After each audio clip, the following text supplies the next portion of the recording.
तो इसीलिए मैं कहता हूं बाहर का टेम्परेचर देख करके कोई हमें हल्का भी ना समझ ले। ईमान वालों का जो अंदर का टेम्परेचर होता है वो 100 डिग्री से ज्यादा का होता है। ये अभी बाहर कोई जाकर के देख करके आए, सख्त ठंडियां होंगी और हवाएं भी चल रही हैं, लेकिन जलसे में लोगों को गर्मी इतनी हो रही है कि फैन की जरूरत महसूस हो रही है। बस इसी को बरकरार रखो, बाहर जैसी भी ठंडी हो अंदर गर्मी बाकी रहना चाहिए। और ये गर्मी ऐसी है जिसको इकबाल ने कहा है, इकबाल ने कहा था इसी गर्मी से दुनिया खौफजदा है, ये फाका कश मौत से डरता नहीं जरा, रूह मोहम्मदी इसके बदन से निकाल दो। अंग्रेज ये कहा करते थे इनके अंदर जो रूह मोहम्मदी है, इश्क मुस्तफ़ा है, ये जब तक बाकी रहे इसे 1000 टुकड़ों में बदल दो फिर से ये जमा हो ही जाता है। अज़ीज़ान गिरामी, हमारी तारीख का राज, हमारी तारीख पर बड़ी बड़ी पीएचडियां हुई हैं, बड़े बड़े लोगों ने अपने मकालात लिखे और तारीख लिखी है। उससे एक मुसलमान की मुलाकात हुई, उसने पूछा किस मसले पर आप पीएचडी कर रहे हैं? कहा कि मैंने पीएचडी इस बात पर की है कि मुसलमानों में फ़िरक़े बहुत होते हैं और कई मर्तबा इनको तोड़ा जाता है, फिर ये जमा कैसे होते हैं। 1400 साल में कई चंगेज़ आए, कई हलाकू आए और हमारी कौम का पूरा इस कदर नुकसान किया कि हमारे सरों से मीनार बना दिए, बगदाद को हमारे खून से लाल कर दिया, लेकिन फिर भी आज ये अपने आबो ताब के साथ चमकते हैं। राज क्या है? तो इस बात पर पीएचडी चल रही थी। तो इस मुसलमान ने पूछा फिर आप किस रिजल्ट पर पहुंचे, नतीजा क्या निकला आपका? उसने कहा मैंने देखा कि कई मर्तबा इन पर हमले हुए, इनको बेघर किया गया, इनको वतन से निकाला गया, इनके माल लूट लिए गए, इनके बच्चों का कत्ल हो गया। बहुत मर्तबा तारीख में ऐसा हुआ, लेकिन एक चीज है जो इन्हें फिर से जमा करती है, वो नाम मोहम्मद है।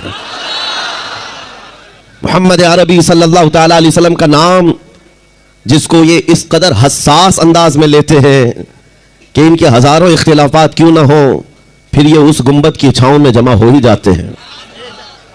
और यही बात अभी अभी अमेरिका के एक बहुत बड़े स्पोर्टमैन जो था, खिलाड़ी था, और वो एथिस्ट था, यानी जिसका कोई धर्म ही नहीं, लेकिन इस्लाम में आया। आने के बाद उसने जो स्टेटमेंट दिया, ये मैं अपनी तरफ से नहीं कह रहा हूं, मौजूद है इंटरनेट पर। उसने कहा मैंने दुनिया में ये सोचा था कि कोई मजहब सही नहीं होता, हमको आज़ाद जीना चाहिए, लेकिन मुझे मेरी फिक्र ने यहां तक पहुंचाया। मैंने देखा हजारों बुराइयां हैं दुनिया में, तो कुछ तो अच्छा होगा। जब बुराई होती है तो अच्छाई भी होती है।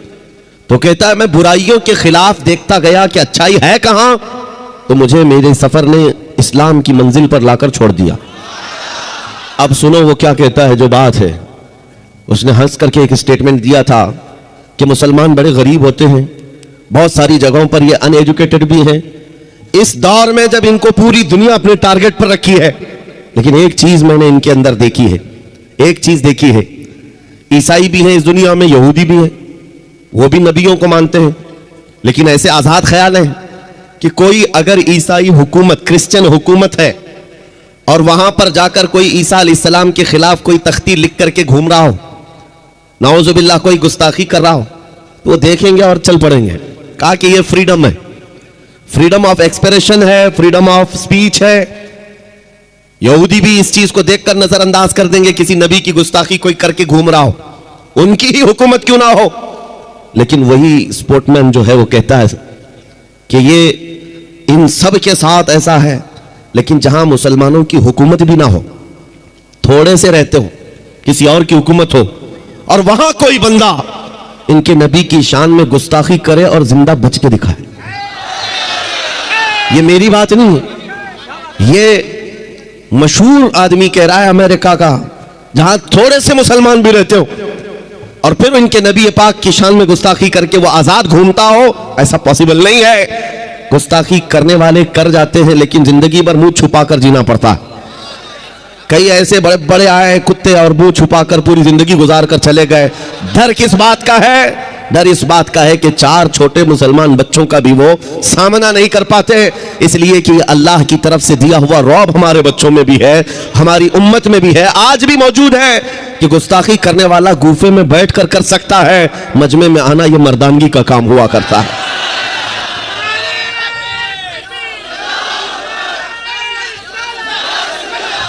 अल्लाह करीम ये जज्बा हमेशा सलामत रखे।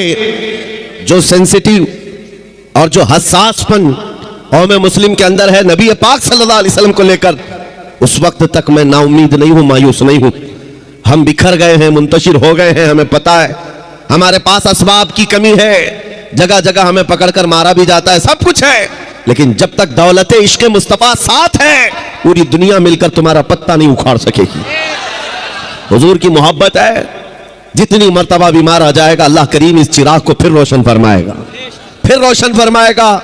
अरे आज मेरी बातों पर अगर यकीन ना हो, अगर आपको ऐसा लगता है कि ये हवा में तीर चलाने वाले जुमले हैं और किताबों की बातें आपको समझ में ना आए, पुरानी बातें होंगी, तो आज के इस दौर में करंट अफेयर्स को देखो, फिलिस्तीन के उन निहत्थे बच्चों को देखो और उनके मुकाबिल में खड़े हुए सुपर पावर ताकतों को देखो, जिनके पास पेट्रोल, मिसाइल, हर तरह के असलहे हैं, और उनके मुकाबिल में खड़े होने वाले हाथों में कंकरियां लेकर खड़े, छोटे छोटे हाथों में कंकरियां। उनका जज्बा क्या है, उनके इस्तिकामत और उनका ईमान क्या है, और हजारों बच्चों को मार करके भी अभी भी इनका खौफ जाता नहीं। एक छोटी सी कौम जिसको तुमने बरसों से पाबंदियां लगा रखी हैं, उनके पास खाना पानी दवाइयां तक नहीं जाती, प्लस उनके ऊपर अटैक पर अटैक किए जाते हैं, फिर भी मैं पूछता हूं तुम तो पूरी दुनिया की दादागिरी करते हो, तुम्हारे पास सारी ताकतें हैं, मगर इस छोटे खित्ते से डर कर तुम्हें नींद क्यों नहीं आती? डर किस बात का है? यही तो इकबाल ने 100 साल पहले कहा था, कुछ बात तो है कि मिटती नहीं हस्ती हमारी, कुछ बात तो है कि मिटती नहीं हस्ती हमारी। सदियों रहा है दुश्मन दौरे जमा हमारा, यूनान और मिस्र और रोमा सब मिट गए जहां से, बाकी मगर है अब तक नामो निशान हमारा। तौहीद की अमानत सीनों में है हमारे, आसा नहीं मिटाना नामो निशान हमारा, आसा नहीं मिटाना नामो निशान हमारा। बातिल से डरने वाले ए आसमां नहीं है हम, 100 बार कर चुका है तू इम्तिहान हमारा। आज के बच्चों के लिए मैं ये खिताब करता हूं, क्योंकि आप तारीख पढ़ते नहीं है, आपके हाथ में इंटरनेट दिया गया, थमा दिया गया है, आपको ऐसा लगता है कि ये सारा इंटरनेट पबजी खेलने के लिए, गेम खेलने के लिए, यूट्यूब, फेसबुक, इंस्टा चलाने के लिए। जरा तारीख पढ़ लेना तो फिर तुम भी जवान नजर आने लग जाओगे। तुम्हें भी ये मालूम होना चाहिए कि हमारे असलाफ कौन थे जिनका नाम लेने से भी आज कतराते हैं दुनिया, और उन्हें इस बात का डर है कि इनके हाथों में वो तारीख आने ना दी जाए कि तुम्हें मोबाइल में 24 घंटे मसरूफ करके रखा जाए, ताकि खौफ इस बात का है कहीं ये तारीख पढ़ लिया किसी मोहल्ले से फिर सलाहुद्दीन ना पैदा हो जाए, कहीं से कोई शहाबुद्दीन ना उठ जाए, कहीं से कोई टीपू सुल्तान ना आ जाए, कहीं से जो इनके दर्द का सबब है औरंगजेब ना आ जाए। ये डर इस बात का सताता है कि तारीख ना पढ़े, तारीख ना पढ़े, तुमको नशा में मुलविस करके रखा जाए, तुम इंटरनेट की तबाहियों में अपने आप को बर्बाद करके रखे रहो। अजीज़ान गिरामी, मैं आपसे मुखातिब होकर के एक बात कहना चाहता हूं, निकल आओ इस बस्ती से, दुनिया अभी भी तुम्हारे इंतजार में है। अल्लाह करीम कुरान में फरमाता है, वलिल्लाहिल इज्जतु वली रसूलिही वलिल मुमिनीन, इज्जत तो अल्लाह की है, इज्जत तो रसूल की है, इज्जत तो ईमान वालों के लिए है। और अल्लाह करीम फरमाता है, काना हक्कन अलैना नस्रुल मुमिनीन, हमने अपने ऊपर लाजिम कर लिया है, मदद करेंगे तो ईमान वालों की मदद करेंगे। जब तुम्हारे पास इतनी सारी बातें हैं मौजूद, अल्लाह की मदद आएगी तो फिर डरे सहमे जीने की क्या वजह है? इस तरह की जिंदगी गुजारने पर मजबूर होने की क्या वजह है? निकल आओ। और इज्जत जो आज बंदे, आज जो नौजवान मॉडर्निटी में ढूंढ रहे हैं, मॉडर्निज्म में ढूंढ रहे हैं, इनको ऐसा लगता है बॉलीवुड और हॉलीवुड के पीछे भागने पर स्टार बन जाएंगे, खाक स्टार बनेंगे। वहां का हाल तो यह है, जवानी खत्म हो गई तो रिटायरमेंट मिल गया, और जब चेहरे पर झुर्रियां पड़ गई, कमर टेढ़ी हो गई, तो अब वो पर्दे में नाचने वाला नहीं होगा, दुनिया दूसरा हीरो ढूंढ लेती है। वहां बुढ़ापा आ गया तो उसे साइड बिठा दिया जाता है, सिर्फ और सिर्फ जवानी का गाजा चमकाता है और जवानी की खूबसूरती को लोग हा हा करते रहते। लेकिन जैसे जवानी खत्म हो गई, इज्जत भी चली गई, ड्यूटी भी चली गई, रिटायरमेंट की एक मुश्किल जिंदगी गुजारनी पड़ती है, इसको इज्जत कहां कहा जाता है? लेकिन आओ, मुस्तफा करीम सल्लल्लाहु अलैहि वसल्लम के कदमों में जो बंदा जितना बूढ़ा होता है उतनी इज्जत उसकी बढ़ती चली जाती है। क्या आपने, हो सकता है यहां वो आंखें होंगी जो हुजूर ताजुश शरिया को देखी होंगी, आला हज़रत अज़ीमुल बरकत के उस जानशीन को देखी हुई आंखें होंगी 75 साल की उम्र में, जो हुस्न जमाल लेकर के वो बिखेरने अपने मुरीदों के दरमियान आते।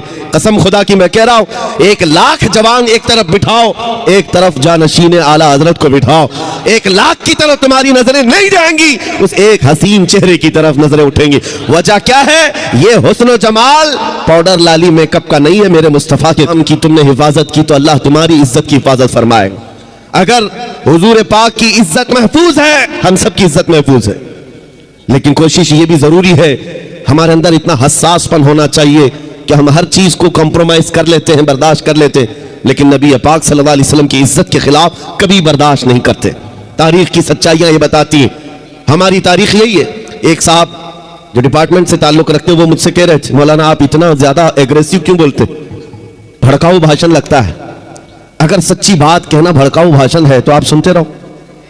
हुजूर पाक सल्लल्लाहु ताला अलैहि वसल्लम की मोहब्बत में बात करना, हम भड़काते नहीं हैं, सोए हुए दिलों को उठाते हैं। बात सिर्फ इतनी है। उन्होंने हमसे कहा कि आप ही क्यों बोलते हैं इतना ज्यादा। हमने उनको एक मिसाल दी थी। बड़े साहब थे, हुकूमत के कारिंदे थे। हमने कहा अगर आपको किसी ने कहा तुम्हारी मां बदकार थी तो आपको कैसा लगेगा? वो कुर्सी छोड़कर खड़े हो गए। कहा मैं तो आपसे अच्छी बात कर रहा हूं, आप मेरी मां पे चले गए। मैंने कहा एग्जाम्पल दिया, मैंने मिसाल दिया, गाली नहीं दिया। कहा मेरी मां पर आप मिसाल क्यों दे रहे? मैंने कहा आपको अपनी मां के खिलाफ मिसाल देना भी बर्दाश्त नहीं। तो सुनिए कान खोलकर, मुसलमानों के लिए जज्बात ये है, करोड़ों माओं से ज्यादा मुसलमान अपने नबी से मोहब्बत करता। माओं की मोहब्बत अपनी जगह पर, लेकिन हमारे लिए ईमान है।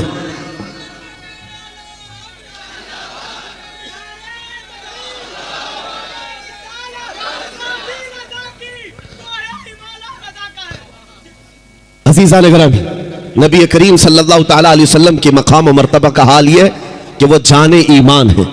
हम सब के लिए क्या है? जाने ईमान है।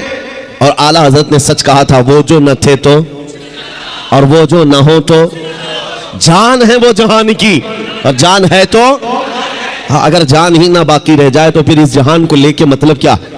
इस कायनात का करना क्या है? पूरी कायनात की जान मेरे मुस्तफा करीम की जात है। और सहाबा इकराम की वो मिसालें मैं आपके सामने रखता हूं। अज़ीज़ान गिरामी वक़ार, उहद के मैदान में शैतान ने एक अफवाह फैलाई थी कि मोहम्मद रसूलुल्लाह सल्लल्लाहु अलैहि वसल्लम का इंतकाल हो गया, हुजूर पाक को शहीद कर दिया गया। यह अफवाह फैली।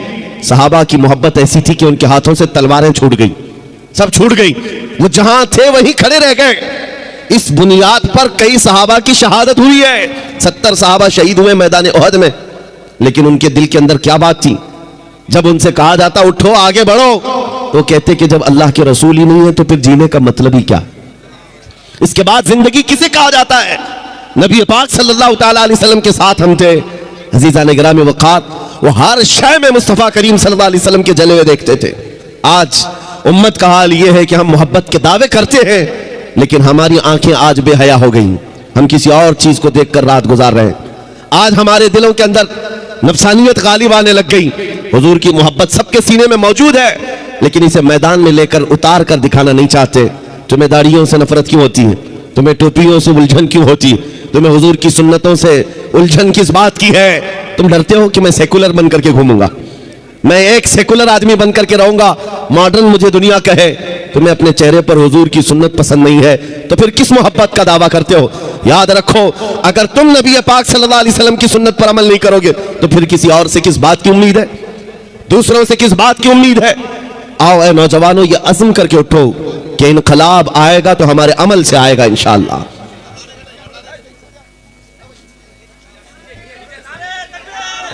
क्या हुआ?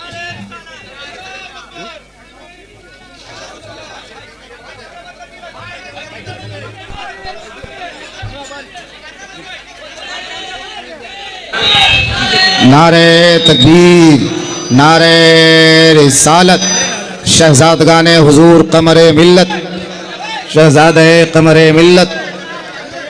हजरात देखिए, नबी आला हजरत शहजादे कमरे मिल्लत, भतीजे हुजूर ताजुशरिया हजरत अल्लामा आमिर रजा खान और हजरत अल्लामा। भाई आप लोग कैमरा बंद कर दिए वरना कमेटी के लोग मोबाइल छीन के जमा ले लेंगे। आप लोग का मोबाइल जमा हो जाएगा, फिर मत बोलिएगा। आप लोग कैमरा बंद कर दिया, हुजूर की तकरीर को आराम से सुनिए। बैठ जाइए हजरत, बैठ जाइए, ठीक है।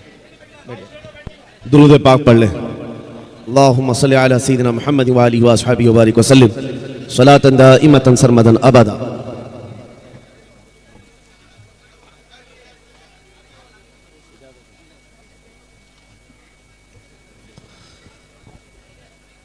कुरान पाक में रब तआला ने फरमाया इज्जत अल्लाह की है, इज्जत रसूल की है, इज्जत ईमान वालों की है।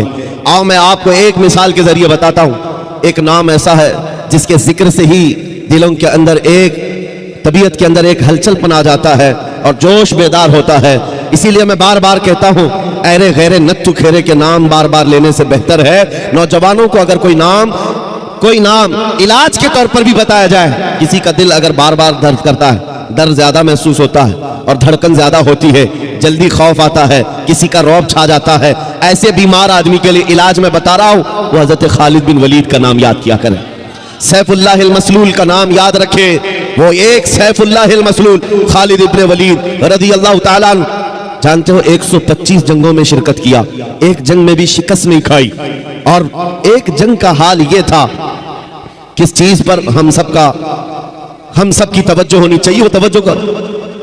मैदान जंग में शरीक है और लड़ते लड़ते उनका हाल ये था, वो खुद फरमाते हैं एक बालिश्त जगह भी मेरे जिस्म में ऐसी नहीं है जहां तीर ना चुभाओ, तलवार ना लगी। पूरे जिस्म में कोई एक जगह भी एक बालिश बराबर बाकी नहीं है, हर जगह जख्म थे।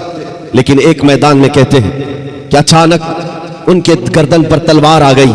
सामने कुफार और मुशरिकीन है, बड़े बड़े पहलवान तलवार सोते खड़े थे।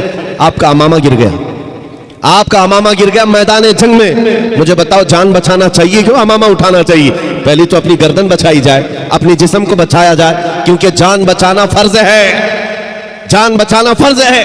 खालिद इब्न वलीद सैफुल्लाहिल मसलूल, इस्लाम के अजीम सिपह सालार ने गर्दन नहीं देखी, वो अमामा उठाने ही चल पड़े और उठाया, बड़े आराम से सुकून से उठा करके पहनने लगे। और जिन्होंने तलवारें उठाई थी वो सख्ते में रह गए। एक छोटा फौजी भी ये गलती नहीं कर सकता, सिपह सालार इतनी बड़ी गलती कैसे कर सकता है? लोगों ने हाथ तलवार उनके नीचे आ गए। उसके बाद जालिमों ने, दुश्मनों ने पूछा खालिद इब्न वलीद तुम्हारा ही नाम है?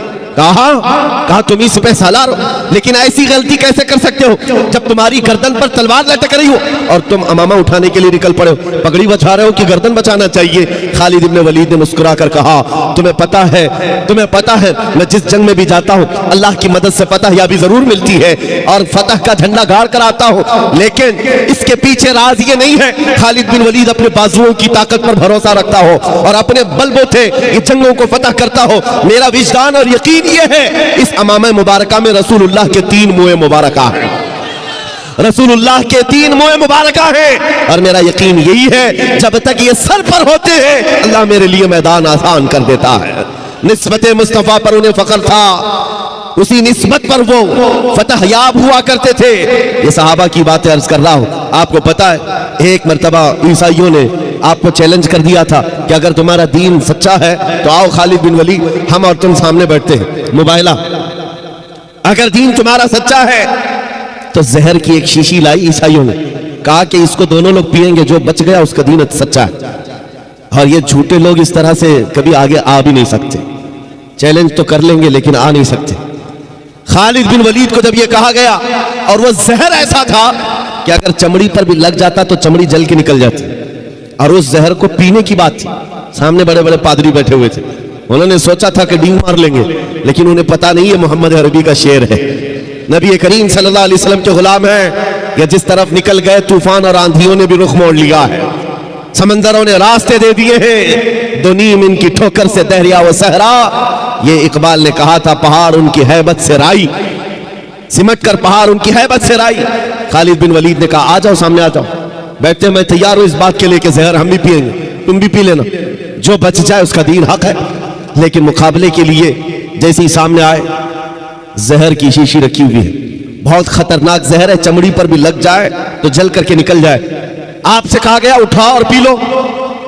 तो हजरत खालिद बिन वलीद ने कहा दोनों की तरफ से पीना है, लेकिन उन्होंने कहा नहीं पहले आप करेंगे।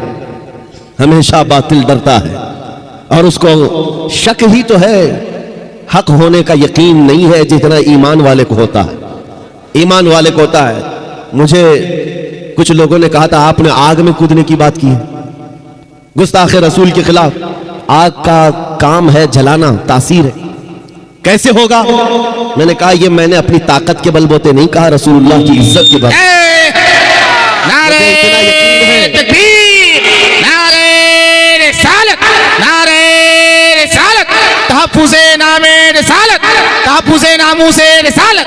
मुझे इतना यकीन है आग का काम है जलाना, वो जलाएगी, हर एक को जलाएगी। लेकिन ये भी मेरा अकीदा है कि जब तक रब की मंशा ना होगी दुनिया की कोई आग असर भी ना कर सकेगी। ये भी मेरा ईमान है, अल्लाह अगर चाहे। इसलिए कि सरकार गरीब नवाज को भी चैलेंज किया गया था। आपको एक पुजारी ने कहा था, वो आग जलाए बैठा था, गरीब नवाज ने कहा कि जरा इसमें हाथ डाल दो, जिसकी इबादत करते हो ये तो तुम्हारा खुदा है। उसने कहा इसमें हाथ कैसे डालेंगे, ये तो जलाएगी। कहा जिसकी इबादत करते हो वो खुद तुमको जलाएगी। कितने सालों से इबादत कर रहे हो? कहा मेरे बाप दादा सब इसी की इबादत करते आए, हम इस आग को बुझने नहीं देते। कहा फिर हाथ डालो। उस पुजारी ने कहा कैसी बेवकूफी की बातें हैं, आग का काम है जलाना, ये मंतिक के साथ हमारे साथ खेल ना करो, हमें गुमराह ना करो, क्या तुम डाल सकते हो? सरकार गरीब ने नवाज ने कहा मैं तो इसकी इबादत नहीं करता, लेकिन जिसकी पैदा की हुई उसकी इबादत करता हूं, आग का मालिक अल्लाह है। तो उसने कहा तो चलो ठीक है तुम ही डाल दो, तुम ही डाल दो। सरकार गरीब नवाज ने हाथ नहीं डाला, बहुत बड़ी आग लगी हुई थी, बड़ी आग है जिसकी पूजा हो रही थी। उस पंडित की गोद में एक छोटा सा बच्चा था, साल भर का, 1.5 साल का। उसकी गोद से बच्चे को ले लिया और आग में चले गए, अंदर चले गए। अब ये चीख पुकार करने लगा कि ये दुर्वेश आया, खुद भी जल गया, मेरे बच्चे को भी ले गया। और इतना हल्ला किया कि अंदर से वो नजर नहीं आ रहे थे। लोग जमा होने लगे, आसपास के सब जमा हो गए और सबको ये हैरत थी कि ये जलकर राख हो जाए, आग को बुझाएंगे तब ये मिलेंगे। काफी देर हो गई, मजमा जब इकट्ठा हुआ, कई पुजारी आए। सरकार गरीब नवाज अपना दामन झाड़ते हुए आग से बाहर तशरीफ ला रहे हैं। बच्चा भी गोद में मौजूद है, सही सलामत है। उसने छीन करके अपने बच्चे को लिया, जगह जगह पकड़ कर देखा, पेशानी भी ठंडी है, कपड़े भी ठंडे हैं, कोई गर्मी का असर नहीं है। मेरे अजीजों गरीब नवाज तो अल्लाह के वली है, उन्हें आग नहीं जलाई। बात तो समझ में आती, बच्चा पुजारी का था, ये क्यों नहीं जला? मुफस्सिरीन कहते हैं, तारीखदान कहते हैं, देखना यह है हाथ में किसके था बच्चा। इसीलिए हम कहते हैं ख्वाजा का दामन, गौस का दामन, अरे जहां हाथ लग जाए उस पर आग नहीं लगती। मैं आपसे ये बात कर रहा हूं, हमसे भी कहा गया था ये कैसी बातें हैं, बड़े बड़े दावे हैं। हमने यही कहा हमारा दावा नहीं है, ये रसूलुल्लाह की इज्जत की बात है, ये नबी पाक की हुर्मत की बात है। आओ मैं सैयदना खालिद बिन वलीद की बात को मुकम्मल करूंगा, आप हजरत को जगह दे दीजिए।